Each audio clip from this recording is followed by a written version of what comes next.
Hey everyone, what's up? My name is Regina Lawrence and I am a mindset rehabilitation expert. I specialize in helping people understand the root of their anxiety so that they can live a more peaceful, productive life every day. Today I want to talk to you about a concept that I have come up with, how to lose 20 pounds in 2019 without diet, without exercise, and without deprivation. Does that sound crazy? Because whenever we think of trying to lose weight, we think of it like a struggle. Like we have to diet, we have to exercise, and we have to deprive ourselves.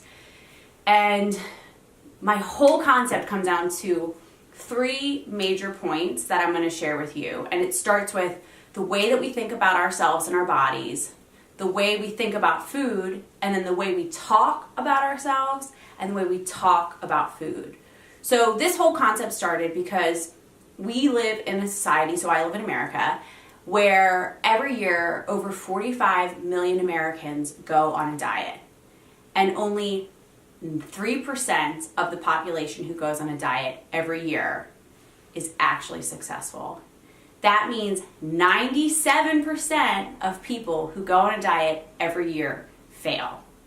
And that got me thinking, how in a country where there is every type of nutritious food available, every type of exercise program, gyms that you can go to for $10 a month, convenient healthy food at places like Trader Joe's. How is it that we as a society are struggling in such a deep way to lose the weight?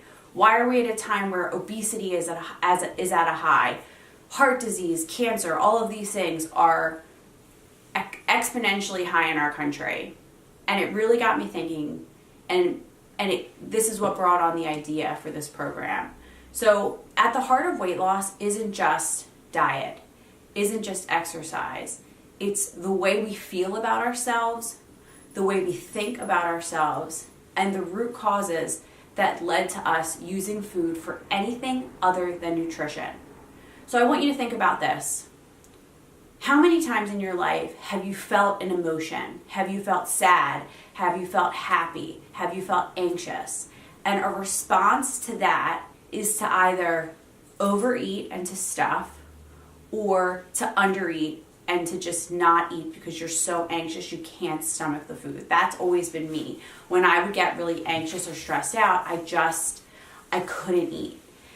And so at the root cause for a lot of us as to why people are gaining weight and unable to lose it, it doesn't matter about the diet and the exercise. That's just a Band-Aid.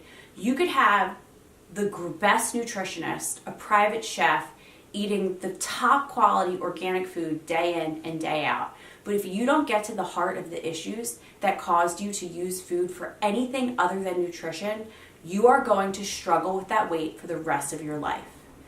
So a few tips that I've come up with how to combat this is, first, it starts with the way that we think about ourselves and we think about our bodies.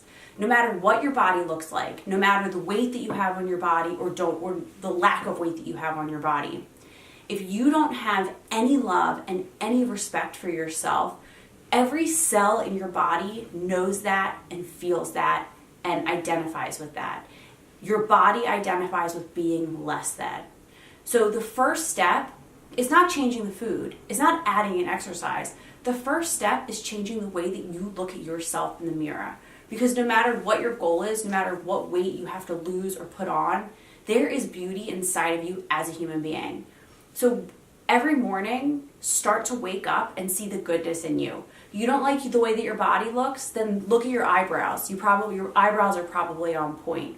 Look at something on your body and in your person. Maybe you have great intellect. Maybe you have beautiful eyes. Whatever it is, see the goodness in you every day and start to love you for who you are, where you're at. Because if you don't love yourself when you're overweight or underweight, you're not going to love yourself when you put on the weight or lose the weight. It's going to be the same cycle. And so you have to first start with how you think about yourself and how you think about your body. The second thing is the way that you think about food.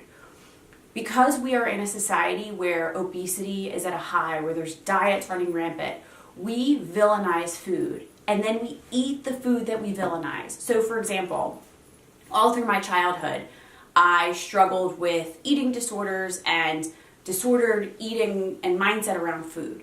And so every Friday in my house, we would have pizza.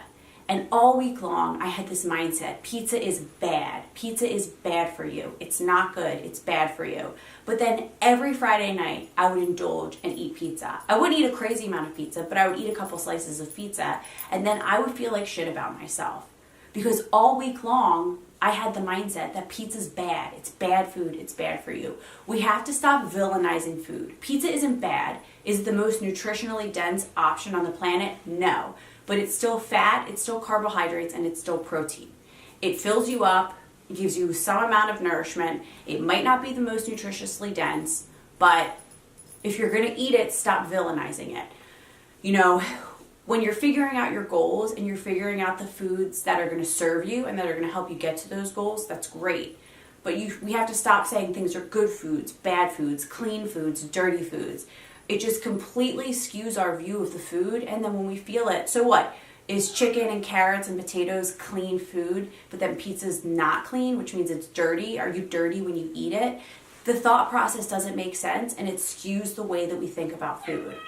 My final tip is we have to change the way that we talk to ourselves and the way that we talk about food. So like I said, we have to stop calling food dirty. We have to stop saying negative things about food. Is it the most nutritionally dense? Yes or no.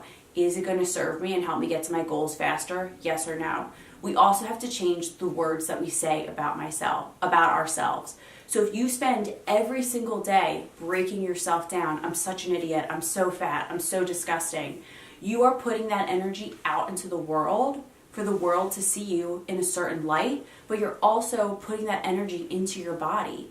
You're constantly feeding your mind and your body with these words that your body knows what you're saying. You're saying that I am less than, I am not good enough.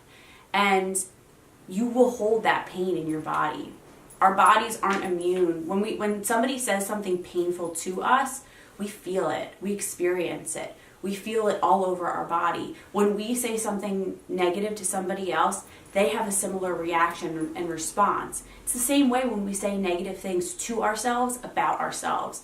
So we have to stop doing that, and we have to commit to start being positive and being loving and gracious to ourselves, even before the diet starts, even before the nutrition and the exercise changes. So I hope that helps you guys. I hope that you really commit to changing the way that you think about yourselves, you think about food, and the way that you talk about yourselves and the way you talk about food. Because if you don't, I don't care what diet program you go on, I don't care who your personal trainer is, you are going to struggle with your identity and your relationship with food for the rest of your life.